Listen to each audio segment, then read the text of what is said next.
ఈ నడినెత్తి నుండి అరికాల వరకు ఉన్న అవయవ నిర్మాణం ఉందే, వాటికి ఉన్న అవసరతలు ఉన్నాయే. నాలుక ఒకటేనండి, అదేం రంగులు మార్చదు, రూపాలు మార్చుకోదది.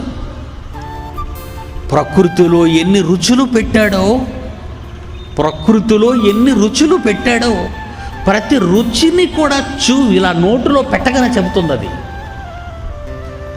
ఇక నడినెత్తు నుండి అరికాల వరకు ఒక్కో అవయవం గురించి చెప్పుకుంటూ పోతే అద్భుతం అండి.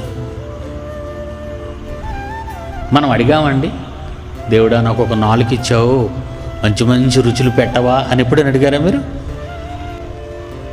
మత్తయి సువార్త 6వ అధ్యాయం 8వ వచనం చూడండి ప్రియులారా. మీరు మీ తండ్రి అయిన పరలోకపు తండ్రి నన్ను అడగక మునుపే మీకు అవసరమైనవేమో ఆయనకు తెలియను. నాకు తెలీదా అన్నాడు ఆయన. నాకు తెలీదా అవన్నీ? ప్రియులారా, ఈ మాట ఎంత అద్భుతం అండి. ఈరోజు ప్రకృతిలో నీకు అవసరమైనవన్నీ చేశాడు మీకోసం.